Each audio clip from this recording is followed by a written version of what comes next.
Let's talk about rum. Let's talk about rum education. My name is Fede Hernandez from the rumlab.com. Today, I am with Paul Menta, a distiller, a chef, a water sports aficionado, and of course, a rum preacher.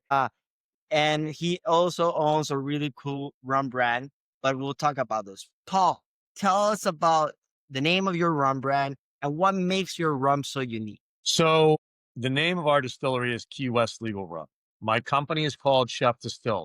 I treat it as a chef first, distiller second, because chefs, it's all chemistry. So basically, I like to say I own a rum ice cream parlor because I make 11 different styles. I only make 2 that are barrel aged, and I concentrate very heavy on those because the other ones, I'll be very honest, I make my own extracts, not as difficult. As long as your base is good, any rum you're going to have is going to be fantastic. So I concentrate very hard on my base, which is my silver rum. And then the dark rums that I'm making are raw and unfiltered. So our raw and unfiltered is in a brand new, not used, brand new American oak barrel. I take the barrels, I put them in the ocean, fill them up with salt water, bring them back to the distillery. When they swell, I empty the salt water out, and then I wait to see a white crust in there. When I see the white crust, the high proof goes in, and now it goes on to aging. The other brand we have that's an aged rum is named after our rum runner that we spoke about in an episode before. You wanted to know my secrets where the rum. Her name was Spanish Marie. This lady was the best rum runner. She was from Spain and was put on an arranged marriage in Cuba, and then all of a sudden made it on the ferry to Key West, and we don't know what happened to that guy.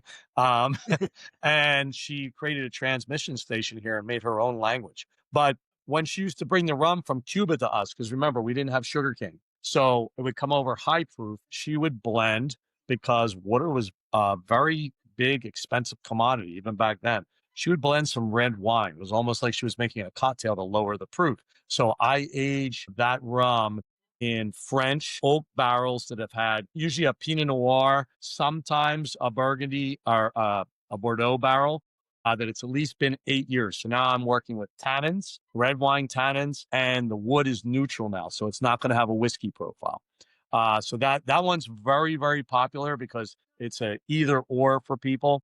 And then I do make a spiced rum that I add some of our raw and unfiltered rum into that one. I make a balance with some of the silver and that. The rest are flavored rums. We're on a tropical island, so obviously pineapple, coconut. We're just wrapping up. Mango season finished about 2 months ago. So I'm just about out of our seasonal mango rum. I go out and pick the mangoes from the tree. I mean, the whole thing. So I do a lot of seasonal stuff. Yeah. So like I said, we have a lot of tourism here. So you have to please everybody.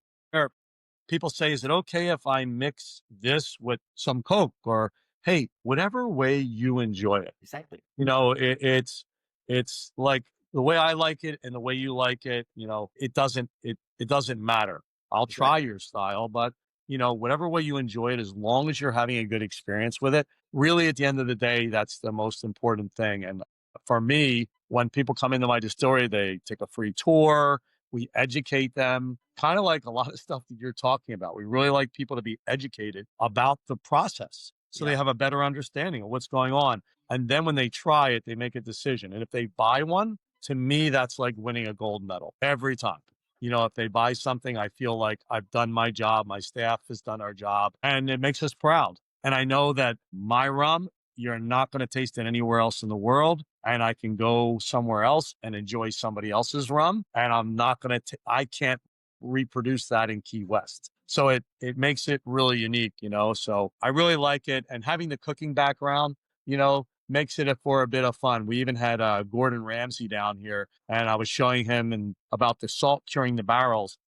As much as he yells and screams and everything else, he was the first guy that got the salt curing of the barrels. And you know why? First thing he brought up was, wow, well, wood's very acidic, and this is going to raise the pH level. Because I've had some very incredible rums, but they're super hot. And that hot, a lot of times, isn't bad alcohol. It's acidity. Mm-hmm. And that salt helps me balance out that acidity so I can get a nice smooth, and it also pulls out other flavors. So yeah, it's a great journey. I love this. Like I say, it's my rum retirement. I'm out of the restaurant industry completely, and I do this, and I can make my rum, look out the window, a little windy, go out and do some kiteboarding or go get some lobster, and then come back up and just keep finishing the day. So I mean, it's a blessed life, man. I mean, what more can I ask for? And rum has a lot to do with that. Paul, thank you very much, man. If we just recently interviewed Paul on the rumlab.com, make sure to visit. We're going to go to another video to just learn a little bit more about the uniqueness of rum and salt water. And make sure you read the Rum Lab. If distillers are reading the Rum Lab, anybody that drinks should be reading the Rum Lab because it has so much information about all over the world. Thank you.